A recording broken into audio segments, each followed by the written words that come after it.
இந்த மாற்றம் ஏனடி? பிழையான வார்த்தை போல வாழ்ந்து வந்தேனே, உன்னை பார்த்த பின்னே என்னை திருத்திக் கொண்டேனே.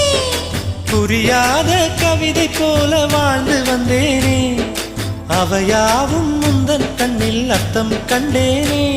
இந்த அருகம் புல்லின் மேல் மணித்துளியாய் நின்றாயே, எந்த பருவத் தோள்களில் பச்சை கிளியாய் வாழ்ந்தாயே. என்னை துளசி செடியாய் சுற்றி வந்தாயோ, கண்ணால் பார்த்து பார்த்து வெற்றி கண்டாய்.